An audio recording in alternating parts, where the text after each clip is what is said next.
തിരുവള്ളൂരിലെ വനിതാ കൗൺസിലറുടെ ഭർത്താവ് നടുറൂരിൽ കൊത്തിക്കൊലപ്പെടുത്തിയെന്ന വാർത്ത ഞാനിപ്പോൾ പ്രേക്ഷകരോട് പറഞ്ഞതേ ഉള്ളൂ. കൗൺസിലർ ഗോമതിയുടെ മരണത്തെക്കുറിച്ചാണ് പറഞ്ഞത്. ഈ ഭർത്താവ് സ്റ്റീവൻ രാജ് ഇപ്പോൾ കീഴടങ്ങി എന്നുള്ള വിവരം കൂടി റയീസ് അറിയിച്ചിട്ടുണ്ടല്ലോ. അതിൻ്റെ കൂടുതൽ വിവരങ്ങൾ എന്തൊക്കെയാണ് വരുന്നത്? കാരണം ഇത് ഒരു ആൺസുഹൃത്തുമായിട്ടുള്ള ഒരു ബന്ധത്തിൻ്റെ അടിസ്ഥാനത്തിലാണ് ഈ സംശയിച്ച ഭർത്താവ് ചോദ്യം ചെയ്തതും അവസാനം കൊലപ്പെടുത്തിയതെന്നും വിവരങ്ങൾ ലഭിക്കുന്നു.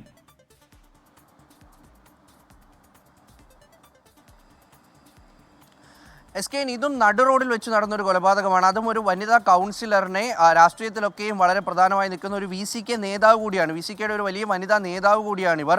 അപ്പോൾ അത്തരത്തിൽ ഇവർക്കൊരു ആൺ സുഹൃത്തുമായി ബന്ധമുണ്ടെന്ന് കാട്ടി നേരത്തെ തന്നെ ഭർത്താവുമായി ചില പ്രശ്നങ്ങളൊക്കെ ഉണ്ടായിരുന്നു.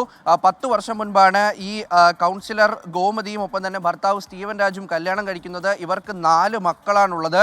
ഒരു മകൻ, തീരെ ചെറിയ മകനാണ്, ചെറിയ കുട്ടിയാണ്. അപ്പോൾ അങ്ങനെ വീട്ടിൽ സ്ഥിരമായി ഇവർ തമ്മിൽ ഈ ഒരു ആൺ സുഹൃത്തുമായി ബന്ധമുണ്ടെന്ന് കാട്ടി പ്രശ്നങ്ങളുണ്ടായിരുന്നു. നേരത്തെ തന്നെ സ്റ്റീവൻ രാജു പലപ്പോഴും ഗോമതിയെ മർദ്ദിക്കുകയും ഒപ്പം റോഡിൽ വെച്ച് അസഭ്യം പറയുകയും ഒക്കെ ചെയ്തിരുന്നു. അങ്ങനെ അതിൻ്റെയൊക്കെ ഒരു തുടർച്ചയെന്നോണമാണ് ഈ ഗോമതി ഒരാളുമായി റോഡിൽ സംസാരിച്ചു കൊണ്ട് നിൽക്കുന്നത് ഈ സ്റ്റീവൻ രാജു കാണുകയാണ്. അതിനുശേഷം ഇയാൾ ഇവിടേക്ക് എത്തുന്നു. തമ്മിൽ വാക്തർക്കമുണ്ടാകുന്നു.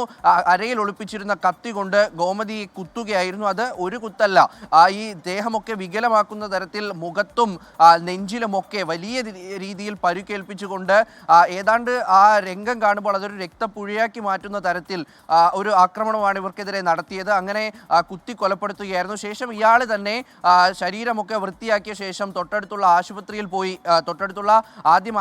പോയി പിന്നീട് പോലീസ് സ്റ്റേഷനിൽ പോയി കീഴടങ്ങുകയായിരുന്നു. എന്തായാലും പ്രതി ഉൾപ്പെടെയുള്ളവർ അറസ്റ്റിലായിട്ടുണ്ട്. നിലവിൽ ഈ ഒരു സംശയരോഗമാണ് ഈ കൊലപാതകത്തിന് പിന്നിലെന്നുള്ളത് വ്യക്തമാണ്. ചെന്നൈയിൽ നിന്ന് മുഹമ്മദ് റയീസാണ് വിവരങ്ങൾ നൽകിയത്.